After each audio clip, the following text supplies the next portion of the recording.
अइम्माए मसाजिद, सदर जलसा, नकीब जलसा, बानियान जलसा, महफिल पाक में तशरीफ़ फरमा मोहतरम बुज़ुर्गों, नौजवान साथियों, अज़ीज़ बच्चों, इस्लामी रिश्ते की इफ़्फ़त में आप पर्दा नशीन माँ और बहनों, जुमला सामईन व सामियात, अस्सलामु अलैकुम व रहमतुल्लाहि व बरकातुहू।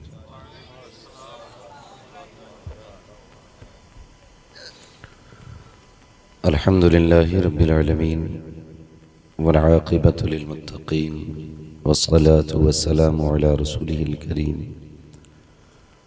अम्मा बअद फ़अऊज़ु बिल्लाहि मिनश शैतानिर रजीम। बिस्मिल्लाहिर रहमानिर रहीम। व अम्मा बिनिअमति रब्बिका फ़हद्दिस। आमन्तु बिल्लाहि सदक़ल्लाहु मौलानाल अज़ीम व सदक़ रसूलुहुन नबियुल उम्मियुल मुतीउल मुबीनुल मुईनुल करीम व नहनु अला ज़ालिका लमिनश शाहिदीन वश्शाकिरीन वल्हम्दुलिल्लाहि रब्बिल आलमीन। या खुदा बहरे जनाबे मुस्तफ़ा इमदाद कुन, या रसूल अल्लाह अज़ बहरे खुदा इमदाद कुन, या शहीद करबला, या दाफ़िए करबो भला, कुल्लु ख़ाश आज़ादे गुलगों क़बा इमदाद कुन। गौसे आज़म बने बेसरो सामा मददे, क़िबले दी मददे, काबे ईमा मददे, बगिरदाबे बला उफ्ताद कश्ती, मदद कुन मदद कुन मदद कुन, या मुईनुद्दीन चिश्ती क़ादिरी यमुनारे, या गौसे आज़म ई ज़नम, दमज़े शेख अहमद रज़ा ख़ां क़ुत्ब आलम ई ज़नम, बलग़ल उला बिकमालिही, कशफ़त दुजा बिजमालिही, हसूनत जमीउ ख़िसालिही, सल्लु अलैहि व आलिही। करूँ तेरे नाम पे जाँ फ़िदा, न बस एक जाँ दो जहाँ फ़िदा, दो जहाँ से भी नहीं जी भरा, करूँ क्या करोड़ों जहाँ नहीं। जिसको अपने नबी से जितनी मोहब्बत का एहसास हो, कोशिश करें उतनी ही आवाज़ के साथ रसूल और आले रसूल की बारगाह में दुरूद व सलाम की डालियाँ निछावर कर लें। पढ़ें बावाज़े बुलंद, अल्लाहुम्मा सल्ली अला सय्यदिना व शफ़ीइना व नबीना व मौलाना मुहम्मदिन मअदिनिल जूदि वल करमी व आलिहि व अस्हाबिहि व बारिक व सल्लिम। सलातुन व सलामुन अलैका या रसूल अल्लाह सल्लल्लाहु तआला अलैहि वसल्लम। मैं सबसे पहले मुबारकबाद पेश करता हूँ तमाम ही अहले खाना को, जिन्होंने गालिबन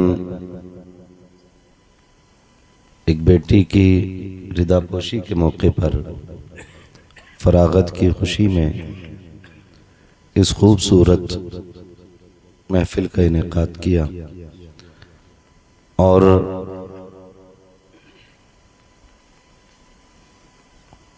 उलमाए अहले सुन्नत को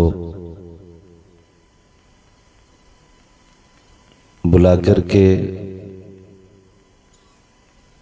इस खूबसूरत महफिल को सजा करके ये मेहरबानी की कि हमें और आपको अल्लाह और उसके रसूल की बातें करने का मौका मिल गया है। मौला करीम इस महफिल को हम सब के लिए बाइस खैर व बरकत बनाए। क्या नाम है इनकी बेटी, क्या बनी मालूम है?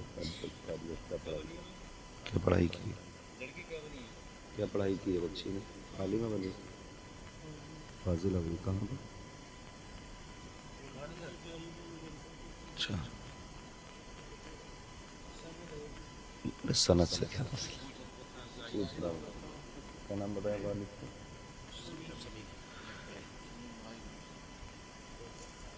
जमाल शमीम भाई मंसूरी, इनकी बेटी ने फजीलत तक की तालीम हासिल की है। उसी की खुशी में हमारे शमीम भाई की जानिब से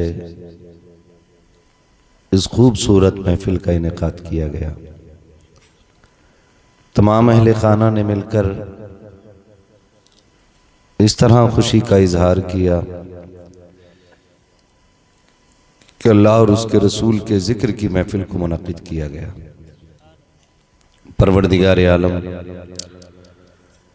इस बेटी की ज़िंदगी में मज़ीद बरकतें और तरक्कियाँ अता फरमाए और खुदा करे कि हर घर की हर बेटी इसी तरह बाइज़्ज़त और बावक़ार बने। जी जी जी जी, आमीन आमीन जी हज़रत। हज़ारों साल नरगिस अपनी बेनूरी पे रोती है, बड़ी मुश्किल से होता है जमन में दीदावर पैदा।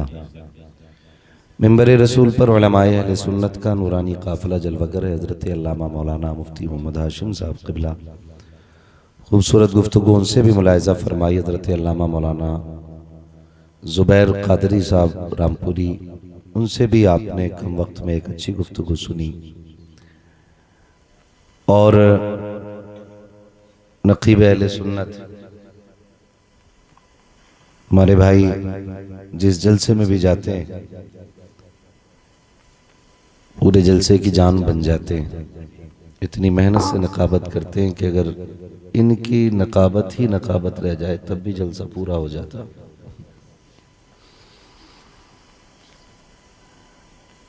अल्लाह ताला इनको मज़ीद बरकतें और तरक्कियाँ अता फरमाए। मद्दाह खैरुल अनाम जनाब कुर्बान रज़ा हाफिज़ साहब बहुत खूबसूरत अंदाज में हुजूर की नात पढ़ी। वक्त होता तो फिर से यही कलाम एक बार और पढ़वाया जाता। जितना अच्छा पढ़ा और उतना ही अच्छा आपने सुना भी। अल्लाह ताला इनको भी दिन दूनी रात चौगनी तरक्कियाँ अता फरमाए। अज़ीज़ाने गिरामी,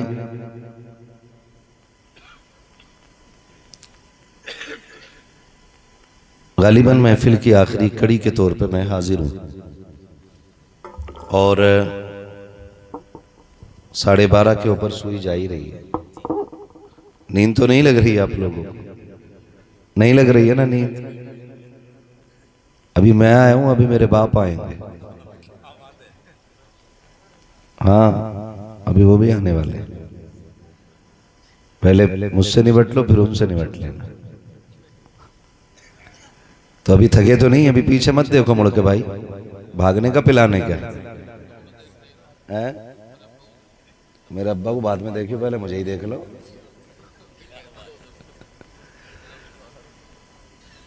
बोलें जरा या रसूल अल्लाह। बार बार उठ उठ के जा रहे हैं, बार बार उठ उठ, फिर जा मैं फिर आ जा, फिर सब देख क्यों रहे उधर को जा रहे।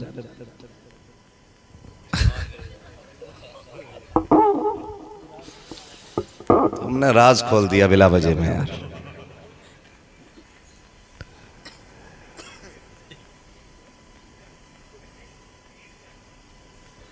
ले भैया देख लो, इम्तहान भी नहीं लग रहा था। क्या नाम है? नाम पढ़ना। नूर शिफा खड़े जबर के साथी है जो ज़हबी है। माशाअल्लाह, नूर शिफा नाम है ना? नूर अफशा, नूर शिफा, नूर अफशा, नूर शिफा नाम है। नासिर हाफिज जी तुम मुतशाबा लगवा रहे हो। हमारा गांव है, अल्लाह सलामत रखे। नाम है बच्ची का नूर शिफा जाहिदी। अल्लाह ताला इस बच्ची को दिन दूनी रात चौगनी तरक्कियां अता फरमाए। मैं सबसे पहले मुबारकबाद उन बापों को पेश करूं जो अपनी बेटियों को तालीम के जेवर से आरास्ता कर रहे हैं, वरना अक्सर तवज्जो बेटों की तरफ ज़्यादा और बेटियों की तरफ कम होती है। उसकी वजह यह रहती है कि ज़्यादातर लोगों का नज़रिया ये होता है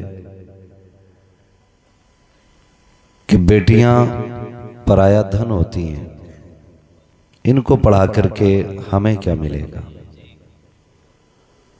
और बेटों को ज़्यादा मेहनत से इसलिए आदमी पढ़ाता है कि ये बुढ़ापे का सहारा बनते हैं। याद रखिए, बेटियों का जब कोई वकार न था और कोई वजूद न था, जब बेटियों को जीने का कोई हक न था, जब बेटियां पैदा होते ही जिंदा दफन कर दी जाती थी, जब बेटियों को पालने पर बाप को गैरत आती थी, तब मेरे नबी ने बेटियों का वकार इतना बुलंद किया, इतना बुलंद किया कि मेरे महबूब ने ऐलान किया, खुदा ने जिसको 3 बेटियां दी उसने पाला पोसा इज्जत से रुखसत कर दिया, मदीने वाला उसको जन्नत की जमानत दे रहा है। बेशक सुभान अल्लाह सुभान अल्लाह, जिंदाबाद जिंदाबाद। ये मेरे नबी ने जब ऐलान किया तो कल तक जो बेटियों को कत्ल करने पे शर्मिंदा नहीं होते थे, वो बेटियों का चेहरा देखने पर और उनकी हयात पर फख्र महसूस करते नजर आने लगे। बेशक बेशक। ये एक मिजाज हुजूर ने अता फरमाया कि जिसने 3 बेटियों को पाला पोसा इज्जत से रुखसत कर दिया, मैं उसको जन्नत की जमानत देता हूँ। तो जब जन्नत बट रही हो और हुजूर बांट रहे हों और सहाबा जैसी जमात सामने हो तो फिर पीछे कौन रह सकता है। जब 3 की बात आई तो 2 बेटी वालों के चेहरे उतर गए। उन्होंने कहा जन्नत तो उन्हें दी जा रही है जिनके पास 3 बेटियां हैं, हम पे तो 2 ही रह गई हैं। उठ के कहा सरकार 3 बेटियों वाला जन्नती है। हुजूर मैं तो 2 वाला हूँ। महबूब ने फरमाया रब के खजाने में कमी कोई नहीं है, अगर 3 बेटियों वाला जन्नती है तो मैं कहता हूँ 2 बेटियों वाला भी जन्नती है। जब 2 बेटियों वालों को जन्नत मिली तो फिर वो बंदा उदास हो गया जिसको खुदा ने सिर्फ 1 बेटी दी, उसका चेहरा उतरा। उसने अर्ज की सरकार 3 वाला भी जन्नती, 2 बेटी वाला भी जन्नती, मुझ पे तो 1 ही बेटी है। सरकार महबूब अलैहिस्सलाम ने फरमाया जा, अगर 3 वाला जन्नती 2 वाला जन्नती तो खुदा ने जिसको 1 बेटी दी है वो भी जन्नती है। सुभान अल्लाह माशाअल्लाह। बरेली से आवाज आती है वो तो निहायत सस्ता सौदा बेच रहे हैं जन्नत का, हम मुफलिस का मौल चुकाएं अपना हाथ ही खाली है। बेशक बेशक। महबूब अलैहिस्सलाम जन्नत बांट रहे हैं और जन्नत बट रही है। यहाँ तक फरमाया गया फिर वो उठ के खड़ा हुआ जिस पे बेटी नहीं थी। सरकार आसान जन्नत हो गई, 3 वाला भी जन्नती, 2 वाला भी जन्नती, 1 वाला भी जन्नती, हम पे तो बेटी कोई नहीं, हम भी जन्नती होते। हुजूर ने फरमाया जाओ जिस पे बेटी ना हो वो बेटी की तमन्ना लेके मर जाना, मैं हाथ पकड़ के उसे जन्नत में दाखिल फरमा दूंगा। सुभान अल्लाह सुभान अल्लाह। हुजूर ने ये बेटियों को वकार अता फरमाया। फिर एक मौके पे मेरे नबी ने अपनी बेटी सैयदा तैयबा ताहिरा आबिदा जाहिदा हाफिजा कारिया आलिमा फाजिला सैयदा कायनात खातून जन्नत सैयदा फातिमा ज़हरा रज़ी अल्लाह ताला अन्हा को अपने सीने से लगा के कहा था, लोगो मेरी फातिमा मेरे जिगर का टुकड़ा है। बस ये एक ऐलान करना था, कायनात अपनी बेटी को जिगर का टुकड़ा समझने लग गई। जिंदाबाद जिंदाबाद। मैं बस यहाँ रुक करके चंद बातें आपसे करना चाहूँगा, बहुत ज़्यादा वक्त नहीं, बस इतना समझ लीजिए नसीब वाले हैं खुदा ने जिन्हें बेटियां अता कर दी। बेशक बेशक। जिंदाबाद जिंदाबाद। लेकिन हर वो शख्स के लिए जन्नत की बशारत नहीं कि जिसको बेटी मिली और यूं ही शादी कर दी जन्नती हो गया। हुकूक हैं उसके भी। फरमाया गया तुम पर 3 हक ये हैं, बेटी पैदा हो तो सबसे पहला हक ये है कि अच्छा नाम रखो। जी जी जी बेशक बेशक। कैसा नाम रखें? अच्छा नाम बोले आप लोग, कैसा नाम रखें? अच्छा नाम रखो। अच्छा नाम कौन सा होता है? नेक लोगों के नाम पे नाम रखो। जी जी जी बेशक। बुजुर्गों के नाम पे नाम रखो। ये जो जातें पारसा हैं उनके नाम पे नाम रखें। आज तो ऐसा ऐसा नाम लाते हैं निकाल के डिक्शनरी में जिनका मीनिंग ही नहीं मिलता है। एक तो कह रहा मेरी बेटी का नाम मिन्ना है। मैंने कि ये कहा कि कुरान में आया मिन्ना, नहीं रख दिया। एक जगह हम अभी दफन में गए थे तो एक कह रहे मुजरिमीन इधर आओ, है ना ये नाम भी चल रहे मुजरिमीन, मिस्कीन, मोहताज। क्या क्या नाम रखने शुरू कर दिए। अगर किसी से पूछो, हाफिज साहब बैठे हुए हैं, अगर कोई पूछे अल्लाह ने बेटी दी है, मैं क्या नाम रखूं, ये कहते हैं फातिमा रख दो। कह रहे लो जी, ये तो सबका ही नाम होता, पुराना हो गया है ना, पुराना हो गया। हम उन नामों को पुराना कह देते, जबकि हुक्म यह है कि जब बेटी पैदा हो सबसे पहली जिम्मेदारी बाप की यह है कि वह अपनी बेटी का नाम अच्छा रखे, है ना। हमारा मिजाज अलग है, जो नाम जिस दौर में ट्रेंड में रहता है उसी नाम को ज्यादा रखते हैं। एक दौर आया लोगों ने सानिया रखा, है ना, तो साली सही नहीं मिलती थी, हर जगह सानिया सानिया। भाई कौन सानिया भाई, ये कोई अफजल नाम था, इसके मीनिंग ज्यादा अच्छे थे। तो इस तरह से नाम रखे हमने, नहीं ये नहीं है हुक्म, ये अच्छे नाम रखो, फातिमा रखो, तैयबा रखो, ताहिरा रखो, वो नाम रखो जो मुस्तफ़ा की बेटियों के नाम है। ज़ैनब रखो, उम्मे कुलसूम रखो, रुकैया रखो, वो लिखो रखो जो अज़वाज के नाम है। ऐसे नाम रखो। अपनी बेटी का नाम फातिमा रखें। फरमाया गया क़यामत में ऐलान होगा फातिमा जन्नत में आए, तो जितनी फातिमाएं हैं वो सारी इकट्ठा हो जाएंगी। रब फरमाएगा इनके अमल तो इस लायक नहीं कि ये जन्नत में जाएं, लेकिन ये मेरे महबूब की फातिमा की मोहब्बत में नाम रख के आई हैं, जाओ मैं अपने करम से इनको भी जन्नत अता कर दे रहा हूँ। माशाअल्लाह माशाअल्लाह, जिंदाबाद जिंदाबाद। तो हमें ये नाम रखने थे। पहला उसूल क्या है कि बेटियों के नाम बोलें। कैसे नाम रखने चाहिए बेटियों के, पीछे वाले भी बोले, ये बच्चे बोल रहे हैं इनका नंबर बहुत बाद में आएगा, वो बोले जो जवान है अभी। कैसे नाम रखने चाहिए अच्छे। पहला हक यह है कि बेटियों का नाम अच्छा रखो, और दूसरा हक यह है कि उनकी तरबियत अच्छी करो।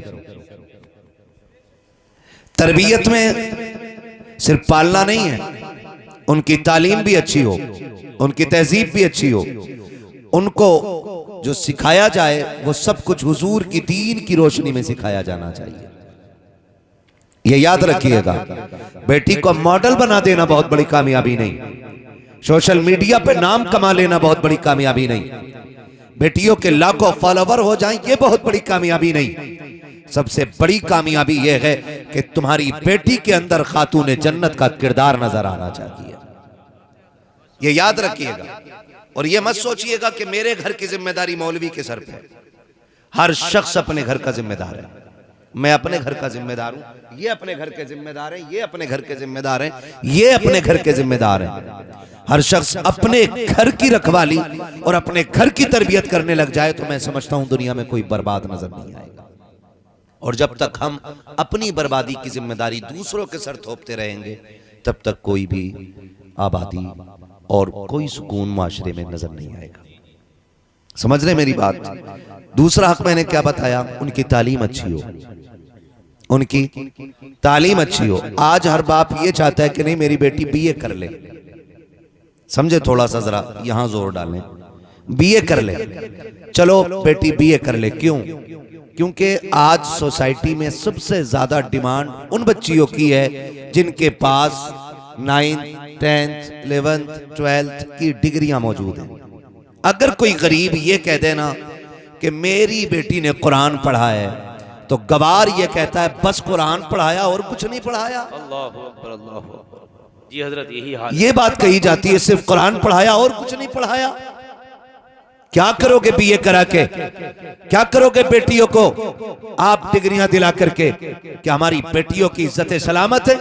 अगर ड्यूटियां कर रही हैं तो ऑफिसों में इज्जतें लूटी जा रही हैं, अगर सर्विस कर रही हैं तो कंपनियों में इज्जत लूटी जा रही है, अगर हमारी बेटियां सफर कर रही हैं तो रोडों पे इज्जत सलामत रही है, अगर हमारी बेटियां स्कूलों में तालीम दे रही हैं तो वहां इज्जतों के सौदे हो रहे हैं। क्या फायदा ऐसी तालीम दे करके जो बेटियों की इज्जतों के जनाजे निकल जाए? अगर तालीम देनी है तो वो तालीम दो कि जो जिंदगी में भी सर ऊंचा रख सके और मरने के बाद आखिरत में भी सर ऊंचा नजर आ सके। क्या बात है हजरत।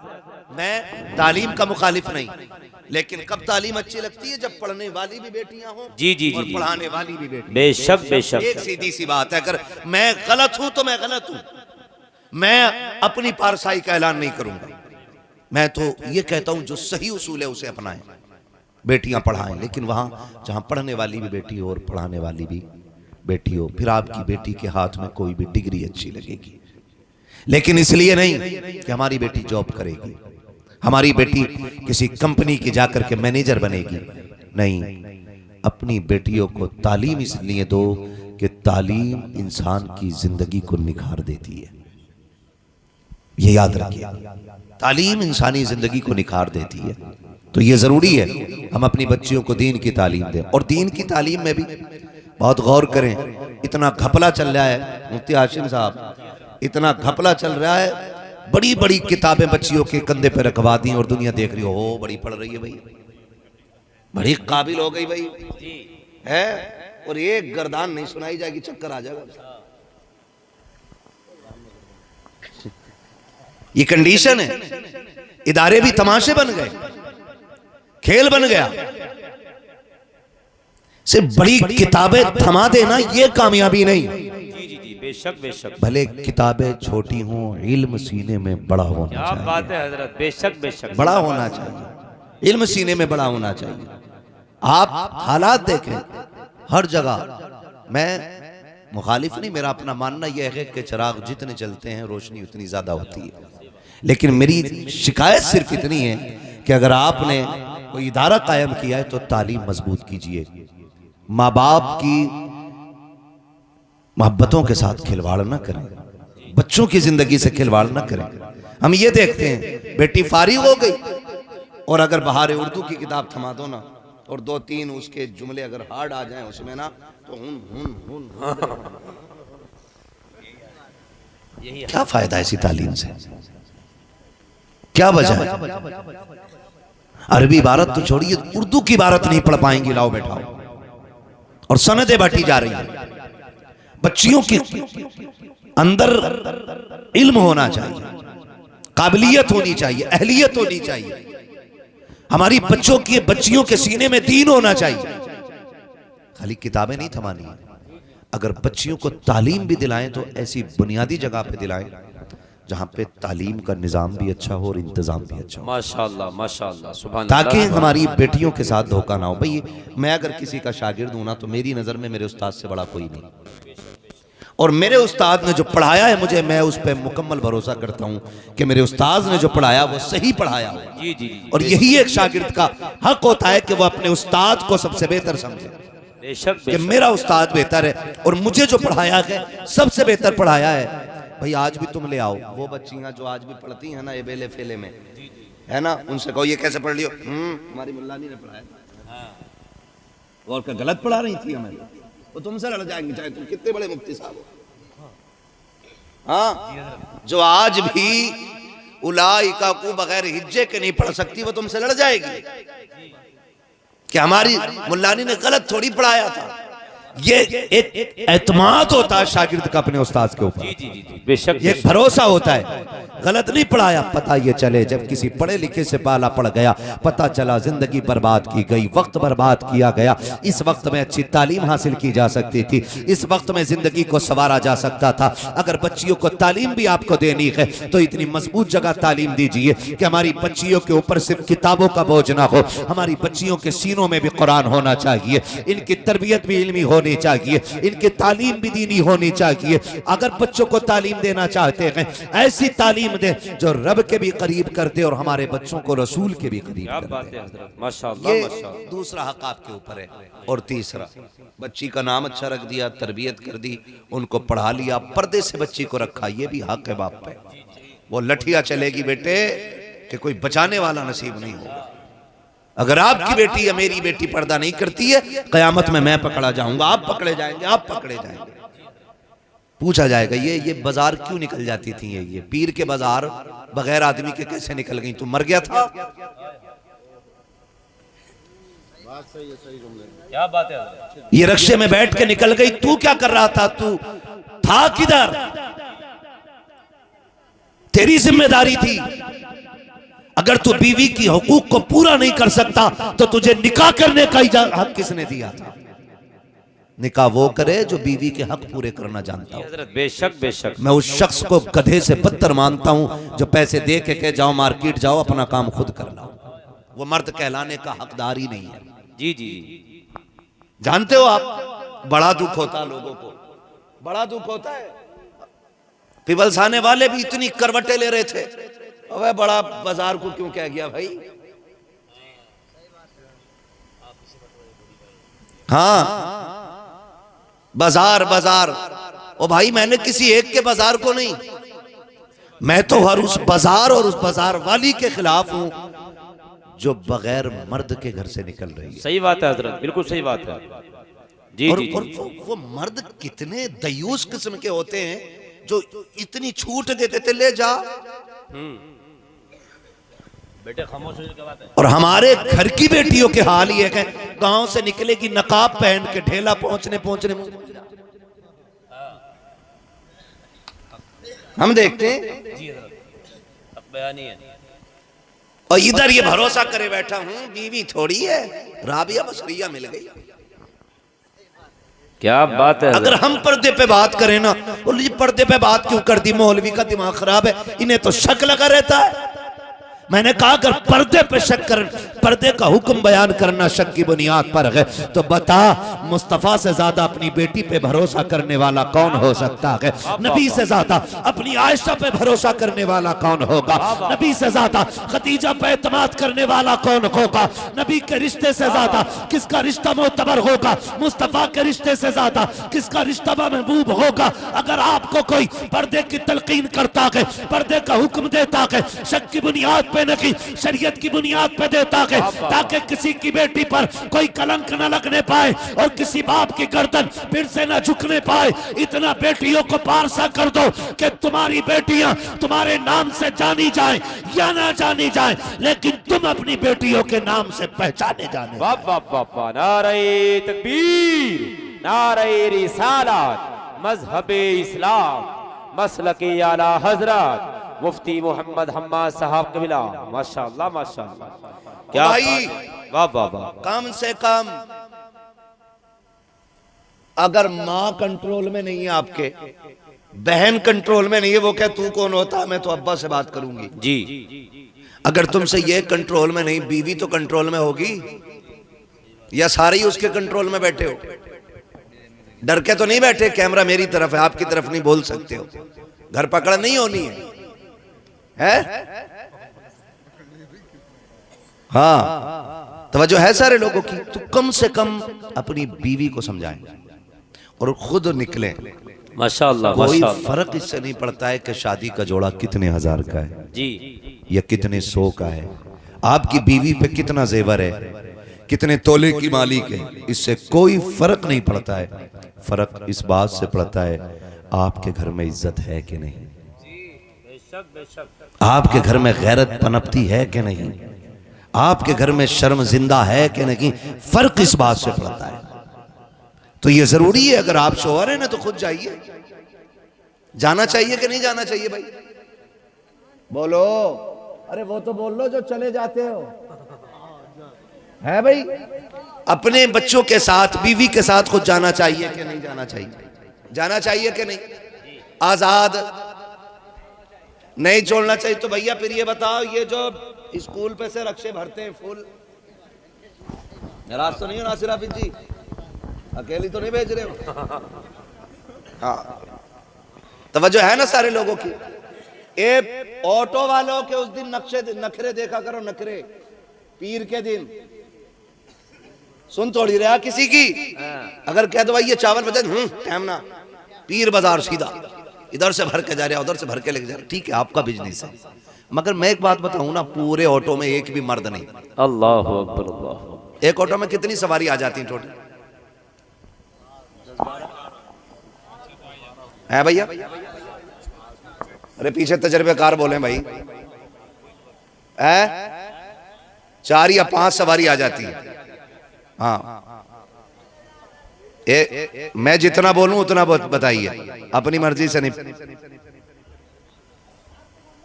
साथ में ढाल लें। और पीर के दिन कभी कभी 15 भी हो मैं एक में, ये कंडीशन। कम से कम मेरी बात सुन लें, बहुत गौर से सुन लें, इज्जत एक बार चली जाती है तो फिर वापस नहीं आती है। इतने लापरवाह ना बनिए। और यह जरूरी नहीं है कि मेरी इज्जत मेरी गलती की वजह से जाए, कभी इनकी गलती की वजह से भी मेरी इज्जत जा सकती है।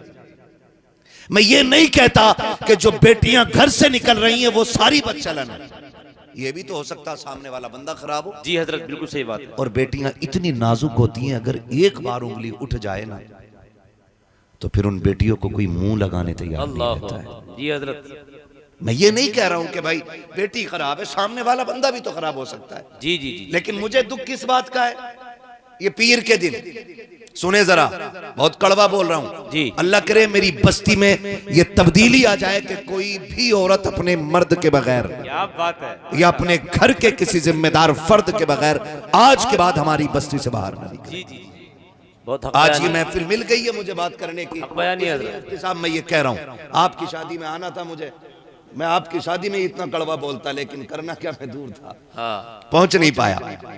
तवज्जो है सारे लोगों की जो मैं बताना चाह रहा हूँ। अल्लाह करे ये जहन में बात आ जाए। मैं आपको बताऊं, पिवलसाने वाले भी नाराज और वो आवारा बउआ वाले भी नाराज। ओहो क्या भाई मौलवी को क्या हो गया, पीर के पीछे पड़ गया। जी। मैं पीर बाजार के पीछे नहीं, मैं तो ईद की शॉपिंग के भी पीछे पड़ा हुआ हूँ। खुद जाओ, साथ ले जा, सही बात। लिया जाके, लेकिन कह रहा हूँ मैं तो लेट हूँ। औरत बाजार में और अपना बीड़ी पीता घूम रहा पूरे मोहल्ले में। यही हाल है हजरत, मुझे यही दुख हाल किस है। चीज का हुआ, सुने जरा, मुझे दुख इस चीज का हुआ, पीपल्स आने के अंदर जो बाजार है ना, जी सुनो सुनो सुनो। देखिए मसला उससे नहीं है कि किसकी जमीन में है और जी, किसका है, बिल्कुल मसला सही बात उससे है। कि बाजार में कौन जा रहा है और कैसे जा रहा है। जी जी जी। मुफ्ती साहब वहाँ के मुझे दुकानदारों ने बताया कि हमने कई लड़कियों को देखा कि बाजार से निकली, इधर आई और गैर मुस्लिमों के साथ बाइक पे बैठ के चली गई। अल्लाहु अकबर, अल्लाहु अकबर, अल्लाहु अकबर। समझ रहे, जब भाग जाती है ना तो फिर कहता मुझे तो पता ही ना था। जब जब नुकसान हो जाता फिर कहता हूं। और याद रखो, कान खोल के सुनो, बहुत कड़वी बात कर रहा हूं, अल्लाह करे ये जहन में उतर जाए। बेटियां बाद में बिगड़ती हैं, मां पहले बिगड़ती है। क्या बात है हजरत। घर के अंदर जो भी होता है वो मां को पता होता है, माँ को पता होता है। जी जी जी। और जितना भी होता है उतना मां को पता होता है। नुकसान और बिगाड़ कहां से होता है पता, जब बीवी शोहर से घर के राज छुपाने लग जाए तो समझ लो अब घर बर्बादी के किनारे पे आ गया है। हर बीवी से मेरी गुजारिश है, घर देखो एक मुल्क है, जी बिल्कुल। घर एक मुल्क है। बाप बादशाह होता है, बेशक। उसकी बीवी क्या होती है, मलिक। वजीर होती है, वजीर। बाप बादशाह, शोहर बादशाह, बीवी वजीर, बच्चे रियाया। सुन रहे हैं इतनी बात, मैं बहुत आसान तरीके से समझाने की कोशिश कर रहा हूं। कोई मसला है, टेंशन में लग रहे हो, शादी हो गई तुम्हारी, सीख लो कुछ तो जो है सारे। हाँ तो उनको सुनो आके, मेहमान कुछ कह रहे हैं, तवज्जो है ना। मैंने क्या बताया, घर एक मुल्क है, बच्चे रियाया हैं, बीवी सब उधर न देखो मुझे देखो। बीवी बीवी क्या होती है, हाँ बीवी क्या होती है, वजीर होती है। और शोहर, सुन रहे हैं इतनी बात। अब ये बादशाह साहब बैठे, ये फजर पढ़ाने घर से निकल गए अजान के बाद, फजर पढ़ा के लौटे 1-1.5 घंटे के बाद, घर से 1.5 घंटा गायब रहे। उस 1.5 घंटे के बाद जब ये घर में वापस आए तो कितनी एक्टिविटी घर की रही। ये सारी जिम्मेदारी इनके निकलने के बाद किसकी थी, बोलो किसकी थी, वजीर की। अल्लाह सलामत रखे। किसकी जिम्मेदारी थी, वजीर की। अब ये तो वो हैं जो 1 घंटे में लौट आए, कुछ ऐसे हैं जो सुबह थैला लेकर के मुरादाबाद जाते हैं, सूरज निकले गए और सूरज छुपे वापस आए। ये मुल्क किसके हवाले रहा, सारे बोले वजीर के हवाले रखा। शाम को बादशाह पलट के आया, उसने कहा मेरी मिल्कियत का क्या हाल है। क्या बात। अगर बीवी ने ये कह दिया टेंशन न लो मैं देख रही हूं, कुछ नहीं हुआ है, और घर के राज छुपा के रख दिए गए, तो समझ लो जिस मुल्क का वजीर बिगड़ जाता है उस मुल्क को बर्बाद होने से कोई नहीं बचा पाता है।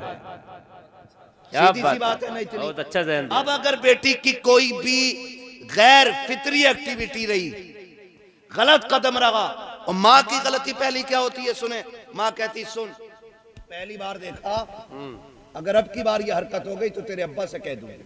जी सबसे बड़ी गलती माँ की होती है। मैं हर माँ को समझाना चाहता हूँ जी जी, ताकि फिर कोई माँ गलती ना कर पाए। क्या बात है हजरत। बहुत गौर से, माँ जब ये कह देती है कि तेरी पहली गलती है इसलिए छोड़ दे रही हूँ, माँ के इतने कहने से बुराई का दरवाजा बंद नहीं होता है, दरवाजा खुल जाया करता है।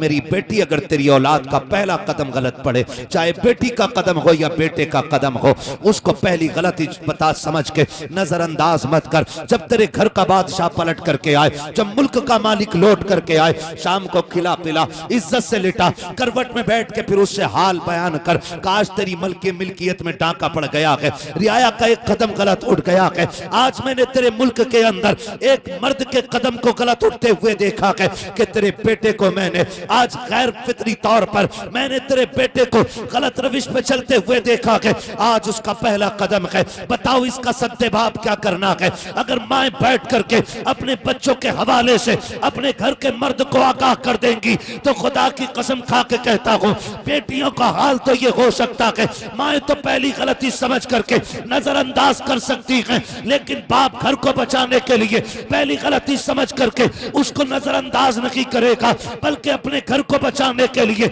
हर मुमकिन कोशिश करेगा। घर वही आबाद होते हैं जिन घरों में मर्दों की हुकूमतें होती हैं, और वो घर बर्बाद हो जाते हैं जिन घरों के अंदर औरतों की हुकूमत चला। अल्लाह अकबर, अल्लाह अकबर। बहुत जामे गुफ्तगू हो रही है हजरत। हक बयानी है, हक बयानी है। पीर के बाजार में निकल गई, ये पहली गलती नहीं थी। जी जी जी जी, इससे पहले भी कई बार निकल गई होगी। जी जी जी जी। इसलिए आपसे मेरी गुजारिश है, मैं आपके घर के कपड़ों पे कोई एतराज नहीं कर रहा हूं कि आप कपड़े कितने महंगे खरीद रहे हैं, जी जी जी, कितने सस्ते खरीद रहे हैं। मुझे इतना पता है, सोना 50 तोले ले ले या 80 तोले ले ले, कब्र में जाएगी तो खाली कफन में लिपट के जाएगी। अल्लाह अकबर। जी हजरत। इसके अलावा कुछ जाना, राडो की घड़ी पहनो या आप जिस कंपनी की चाय पहन लो, लेकिन कब्र में जब जाएंगे तो कोई घड़ी हाथ में नहीं होनी ना, फिर खाली जाना है। तो क्या फर्क पड़ता है आपने कपड़ा कितना महंगा पहना है और कितना सस्ता पहना है। इसलिए खुदा के वास्ते बच्चियों की तालीम, तरबियत, इस पे खास ख्याल होना चाहिए। हर कोई कह रहा मेरी बीवी को समझा दियो मौलाना, बीवी तेरी समझावे मौलाना, निकाह करके लाया वो और संभाले मौलाना। जी यार हद हो गई भाई, मुफ्ती साहब यार हमारी बीवी को समझा ले भाई, ठीक है भाई, जी शादी हो गई, सुभान अल्लाह, हम अपनियों को समझा लें, बड़ी बात है। अल्लाह अकबर। समझ रहे हैं? तो हम तुम्हारी को क्यों समझाएं? हम ये कहेंगे कि हम सबसे पहले तरबियत अपनी बेटियों की अच्छी करेंगे, जी जी जी, ताकि ये जिस घर की बहू बने उस घर वालों को ये कहना पड़ जाए अगर औलाद की तरबियत ऐसी है तो माँ बाप का किरदार कैसा हो। बेशक बेशक। बेटियां जहां जाती हैं वो अपने किरदार से माँ बाप का नाम या तो डुबा देती हैं या रोशन कर देती हैं। जी हजरत, बिल्कुल सही बात। ऐसे ही है ना? जी जी जी, है ना भाई? तो कोशिश कीजिए कि हम अपनी बच्चियों की तरबियत अच्छी करें। जी जी, अपनी बच्चियों की तरबियत अच्छी करें। दो काम हो गए, नाम अच्छा रखना है और नंबर 2 तरबियत, उनको तालीम, दीनी तालीम उन्हें देनी चाहिए, है ना? हर बच्ची को इतना कुरान तजवीद की रियायत से बच्ची हो ये बच्चे हों, हर मुसलमान को सीखना फर्ज है जितना नमाज में पढ़ा जाता है। समझ रहे हैं? और आज हम सोचते हैं ना इन्हीं की किरात अच्छी हो क्योंकि नमाज इनके पीछे पढ़नी है, इनका कुरान अच्छा हो इनके पीछे तरावी पढ़नी है, अपनों कोई मतलब नहीं है। अपने चनों में भी गठरियां लौट रहे हैं बैठ के। हाँ कितने आ रहे हैं अपने चने, कितने आ रहे हैं? अरे हमारे शाहपुर में पूछन दो, 70 किलो के पार चले जा, क्विंटल तक के करीब चना आ जा है। जब क्विंटल आ जा ठलवों को मौका मिल जा यूं लौट रहा और निकल के कह रहा देखे मेरी गठरिया देख, ये तो चने होने अपने। क्यों भाई आप जी गलत कह रहे हो? मैं ये सच्ची बात है। और चने पड़ते हुए देखो, एक चना उधर चला गया, उधर से खींच लाया, जरा सोचो, कलमे सही से पढ़ने चाहिए। बिल्कुल सही बात है हजरत, बेशक, हमें बेशक। असल चने लौटना मकसद नहीं होता है, जी असल होता है सही तलफ्फुज के साथ कलमा शरीफ की तादाद मुकम्मल करना। हाँ, और कुछ जगहों पे देखा नहीं आपने, वो बीज होते हैं ना प्लास्टिक के, पहले उसके चलते थे इमली के चलते थे, उस पे भी कलमा पूरा हो जाता है। लेकिन जिस दिन इमली के गटारे रख दिए, शाहपुर में 15 आदमी ना मिलेंगे जन मस्जिद में, इमाम कोई पढ़ने पड़ेंगे 12 बजे तक वो सारे बीज, और इमाम 12 बजे तक सूख जाएगा देख के गड्ढे। तो भाई इसलिए हमें कलमे भी सही से याद करने हैं। जी हजरत, बहुत अच्छा। कुरान भी सही से पढ़ना है, अपनी बेटियों को तालीम भी अच्छी देनी है, इंशाअल्लाह इंशाअल्लाह। और तरबियत भी अच्छी होनी चाहिए। 2 चीजें हो गई, अब लास्ट बची है, बेटी जवान हो जाए तो एक अच्छा घर देख के इज्जत से उन्हें रुखसत कर दो। जी जी जी, ये तीसरा हक है आपके ऊपर, तीसरा हक है ना। क्या नाम था इस बच्ची का? नूर शिफा जाहिद। नाम अच्छा है, माँ बाप ने रखा, उम्मीद है तरबियत भी अच्छी होगी, तालीम भी अच्छी दी होगी, जी जी, क्योंकि तालीम तो अच्छी है ही जब फजीलत की सनद हमारे सामने रखी है। सही बात है, बिल्कुल सही बात है ना? सही बात है। तालीम भी अच्छी है। अब तीसरा हक रह जाता है इज्जत से, शराफत से एक अच्छा घर देख के बेटी को रुखसत कर देना। जब ये 3 हक आप पूरे कर देंगे तब आप इस हुक्म के मुस्तहिक होंगे कि जिसको रब ने 3 बेटियां दी, पाला पोसा, इज्जत से रुखसत कर दिया, उसको जन्नत की जमानत हुजूर ने अता फरमाई है। बेशक बेशक बेशक बेशक। समझे? इन 3 कामों के बाद ये काम होना है। ए बेटे, मोबाइल में तो रात दिन देखते हो, मेरा मुंह देखो। अगर मैं तुम्हारा मुंह देखने लगा ना तो फिर समझ लेना। और ज्यादा बोलने वालों को मैं माइक पे बैठा देता हूँ, फिर मैं कुर्सी पे बैठ जाता हूँ। तवज्जो है सारे लोगों की। अब बच्ची का तीसरा काम होता है कि उनका जो निकाह है ना वो अच्छे घर में करें और नेक जीवन साथी तलाश करें। कैसा? नेक जीवन साथी। अगर ये 3 जिम्मेदारियां पूरी हो जाती हैं तो फिर आपने बेटी की जिम्मेदारी पूरी कर दी है। सही बात। और बेटियों का दिल चूंकि नरम बहुत होता है, जी, बहुत नाजुक होता है। बेशक बेशक। मैं हर बाप से गुजारिश करूंगा, बेटी की एक छोटी से छोटी खुशी का भी ख्याल रखा करें। सही बात है, बिल्कुल सही बात। ये नहीं कि बेटी ने कहा अब्बा मुझे बिस्किट चाहिए, आगे लौट के अरे क्या मांगा, बिस्किट ही तो मांगा था। अगर सोना मांगती तो ला के देता, कुंडल मांगती, हार मांगती तो ला के देता ना। आपकी बेटी ने बिस्किट मांगा ना, तो आपकी, मेरा अपना मानना यह है, ये किसी किताब की बात नहीं बता रहा हूँ, मैं बेटियों के एहसासात पे बात कर रहा हूँ। मेरा अपना मानना यह है कि फिर बेटियों की जो ख्वाहिश और खुशी है ना उसका आप भरपूर ख्याल रखें। आपका एक बिस्किट ना ला के देना ना, हो सकता है बेटी को पूरी जिंदगी का दुख दे दे। अल्लाह अकबर, अल्लाह। इतनी हसास बेटियां होती हैं, सही बात। इतनी हसास बेटियां होती हैं। और याद रखें, अगर आप बेटियों को इसलिए नजरअंदाज कर रहे हो कि ये तो चली जानी है, तो फिर आप सबसे बड़ी गलती कर रहे हो। मेरा अपना ये ओपिनियन है। मैं आपसे ये कहना चाहूंगा कि आपके घर में, मेरे घर में बेटियां 18 साल, 20 साल, 22 साल, 25 साल बस यूं रहती हैं, और फिर उसके बाद शादी हो जाती है। फिर वो आती भी हैं तो एक मेहमान की तरह। कभी आकर के उन्होंने तकिए पे हक नहीं जताया। फिर आप उनकी जिंदगी का फर्क देखें। वो 18 साल जो शादी के पहले के गुजरे हैं, और फिर वो 1 साल जो शादी के बाद का है। 18 साल आप शादी से पहले के आप उठाने बेटियों की जिंदगी के, उसमें क्या होता है, अगर बेटियों के बिछाए हुए बिस्तर को कोई भाई भी बिगाड़ दे तो जूता उठा के भागती है पीछे कि ये मेरी चादर खराब कैसे की है। घर में ये हुक्म जारी नहीं हो जाते, ओए झाड़ू लग रही है इधर ना आना, पोछा लग रहा है जूते पहन के ना आ जाना। अब ये भी होता, गुबरी फेर रही हूं इधर को मत निकलना, तो एक पैर से कूदते हुए भागते कि कम से कम पैर लगे। जी जी जी जी, ये सबकी जिंदगी है। हाँ। यहाँ कोई आसमान से नहीं उतरा है।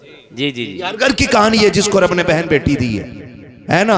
और कभी ऐसा होता है ना कि चिमटा करवट में रखा होता है, रोटी बन रही है और हम कह रहे भूख लगी है, का पहली रोटी ना उठा लेना, और तुमने उठाई तो सच्ची मिट्टा पड़ गया। ये होता है कि नहीं? ये प्यार है, ये दुश्मनी नहीं है, ये प्यार है। आप अगर बहन के कमरे में घुस गए, आपने किताबें इधर उधर कर दी तो फिर खैरियत नहीं। मेरा कमरा, मेरी किताबें, मेरा तकिया, मेरा बिस्तर, मेरी चादर, मेरा सामान, ये सब मेरा मेरा रहता है। कितने दिन? बोले कितने दिन? हाँ जी, शादी तक, शादी तक। और शादी के बाद आप इनकी जिंदगी देखें, बिन बुलाए आती भी नहीं, बिन बुलाए आती भी नहीं, और आ भी जाती है ना तो आपकी मर्जी के बगैर किचन तक नहीं जाती हैं। कल तक जो बेटी किचन की मालिक रहती थी, घर की मलका होती थी, जिस बेटी की जिम्मेदारी और जिसके हुकूक इतने वसी थे कि जहां चाहे कदम रखे, जिसे चाहे रोक दे, जिसे चाहे निकाल दे, जिसे चाहे बिठा दे, जिसे चाहे उठा दे, जिसका कल तक ये हक था, आज इतनी मासूम, इतनी खामोश खड़ी है कि अपने भाई के बिस्तर पे भी बगैर इजाजत के बैठने को तैयार नहीं, अपने की किचन के अंदर बगैर मर्जी के जाने के लिए तैयार नहीं है। ये 18 साल काटने वाली बेटियां जब परदेश चली जाती हैं, इनको इतना खैर कर दिया जाता है कि इनके आने के बाद अपना की घर इनको एक परदेश लगने लग जाया करता है। हाथ जोड़ के कहना चाहता हूं, बेटियों को पूरी इजाजत दे दो कि शादी से पहले हो या शादी के बाद तुझे इजाजत की जरूरत नहीं है। जहां चाहे कदम रख ले, जहां चाहे हाथ डाल दे, ये आज भी तेरा है, कल भी तेरा था और ये कल भी तेरा रहेगा। क्या बात है, माशाअल्लाह माशाअल्लाह, वाह वाह, दिया करो बेटियों को। क्या बात है, क्या बात। हाँ, और मैं एक सीधी बात जानता हूँ, मैं भी शादीशुदा हूँ, ये मेरी जमात लगभग इसमें सारे शादीशुदा होंगे अल्लाह माशाअल्लाह। लेकिन मैं एक बात जानता हूँ, हमारी बीवी अगर माँ बाप के ताबे नहीं है तो हमें उस पर कोई एक्शन नहीं, हमें उस पर कोई टेंशन भी नहीं। क्यों? क्योंकि हम जानते हैं कि इसका ब्लड ग्रुप अलग है और मेरे घर वालों का ब्लड ग्रुप अलग है। हो सकता है फिक्रें, मिजाज मैच ना करे, नहीं मानती, मत मान, लेकिन हम मर थोड़ी गए, अपने परिवार के लिए भी हम जिंदा हैं। यह हर शख्स की सोच होनी चाहिए। आप ये क्यों करते हो कि बीवी से मनवाएंगे? नहीं मानती, मत मान, हम अपने परिवार के लिए जिंदा, अपने बाप के लिए जिंदा है, अपनी माँ के लिए जिंदा है। हाँ, अगर कोई हमारी राह में आड़े आएगा तो फिर वो उसमें इतनी ताकत नहीं कि जो हमको हमारे परिवार से, हमारी फैमिली से, हमारे माँ बाप से रोक सके। हम ये क्यों सोचते हैं कि हम बीवी ही से ये सब कराएं? करती है तो बहुत अच्छा करती है, और नहीं करती है तो आपको उस पर हाथ नहीं उठाना है कि तूने ये क्यों नहीं किया, मैं तेरी टांगे तोड़ दूंगा। हम खुद में बेहतर बने, समझ रहे मेरी बात? हम खुद में बेहतर बने। अगर आपकी बहन को बीवी इज्जत नहीं देती है ना तो फिर आप दो ना, आप दो। क्यों ये चाहते हो कि आपकी बीवी ही आपकी बहन के पैर की जूतियां उतारे? वो आए तो तुम भी मुस्कुरा के कहो तेरा शुक्रिया, तूने कदम रख दिया। आप भी तो कह सकते हो। इसी वजह से हमारी सोसाइटी, हमारा मुआशरा खराब हो रहा है। खुद कहने को तैयार नहीं, बीवी करने को तैयार नहीं। हम, हमारी बहनें, हमारा परिवार हमेशा हमारी जिंदगी का हिस्सा था और है और रहेगा। आप दुश्मन हो जाओ तब भी वो हिस्सा है, दोस्त रहो तब भी वो हिस्सा है। बेटियां बड़ी नाजुक होती हैं, इनके दिल का ख्याल रखना है हमेशा, दिल का ख्याल। इनकी तरबियत आला होनी चाहिए, इनका लिबास आला होना चाहिए। बेटियों से अच्छे लिबास, बेटों से अच्छे लिबास बेटियों की रखा करो। और मैं तो हर बाप से कहता हूं, अपनी जिंदगी में अपनी बेटियों की सारी खुशियां पूरी कर दो, सारी खुशियां अपनी बेटियों की पूरी कर दो। रब जाने जिस घर जाएगी वहां उसकी किसी बात का मान रखा जाएगा कि नहीं। सुन रहे मेरी बात? उनकी तालीम भी आला करो, तरबियत भी आला करो, लिबास भी आला हो, खुराक भी आला हो। मैं तो कहता हूं घर में जब खाना बने तो सबसे पहले बेटियों को खिलाया करो, क्योंकि जब ये परदेश चली जाती हैं ना तो फिर ये सबसे बाद में खाना खाती हैं, फिर पहले का खाना इनके हिस्से का खत्म हो जाता है। फिर कहीं बचा हुआ खाना खाएंगी, कहीं फेंका हुआ खाना खाती हैं, कहीं रखा हुआ खाना खाती हैं। सिर्फ बाप का दस्तरखान होता है जहां बेटी पहला लुकमा खा सकती है। हर बाप से मेरी गुजारिश है कि बेटियों को इतना हक जरूर दे दो कि मेरी बेटी सबसे पहला लुकमा खाने का तू खाएगी। सबसे अच्छा तू पहनेगी, सबसे अच्छा तू ओढ़ेगी, सबसे अच्छी तालीम तेरी रखेंगे, सबसे अच्छी तरबियत तेरी रहेगी, ताकि तुझे इस घर से जाने के बाद किसी से भीख में मोहब्बत मांगने की जरूरत ना पड़े। क्या बात है, बेशक बेशक। कम से कम इतना बेटियों के साथ कीजिए। मेरे नबी ने करके दिखाया है, करके दिखाया, मेरे नबी ने करके दिखाया। आप मेरे नबी की पूरी जिंदगी पढ़ लीजिए, कितने सितम हुए। हुजूर फरमाते हैं सारे नबियों को सताया गया, सारे नबियों को सताया गया, क्योंकि वो सारे रब के महबूब थे, और मुझे सबसे ज्यादा सताया गया क्योंकि मैं रब का सबसे ज्यादा महबूब हूं। ये बात ज़हन में रखें। मुझे इस टॉपिक पे भी बात नहीं करनी है, सताए जाने वाले लोग कौन होते हैं, क्यों को सताया जाता, और उनके सताने के बाद रिजल्ट क्या आता है, उनके लिए अल्लाह की तरफ से क्या इनाम है, ये अलग टॉपिक है। लेकिन मैं एक बात करना चाहता हूँ। हुजूर कहते हैं मुझे सबसे ज्यादा सताया गया, लेकिन इस पूरी जिंदगी में, मक्की जिंदगी में आप देखें, रास्ते में कांटे भी डाले गए, पत्थर भी मारे गए, कुएं भी खोदे गए, हुजूर के पत्थर भी लगा, दंदाने मुबारक भी शहीद हुआ, सरकार के पैर में कांटे भी छुपे, ताइफ में मुस्तफा का जिस्म लहूलहान भी हुआ। आप देखें, इतनी मुश्किल घड़ी में भी मेरे नबी ने कभी किसी के लिए बद्दुआ नहीं की। बेशक बेशक, कभी बद्दुआ मेरे सरकार ने किसी के लिए नहीं की। बेशक बेशक। लेकिन एक दिन हुजूर बैठे हैं, सैयदा कायनात, सैयदा तय्यबा ताहिरा आबिदा ज़ाहिदा हजरत खातून जन्नत सैयदा फातिमा ज़हरा रज़ियल्लाहु ताला अन्हा, सैयदा कायनात, उम्र शरीफ बहुत कम थी। नारे तकबीर, नारे रिसालत, मजहब इस्लाम, मसलक आला हजरत, फैज़ान आला हजरत, इश्क मोहब्बत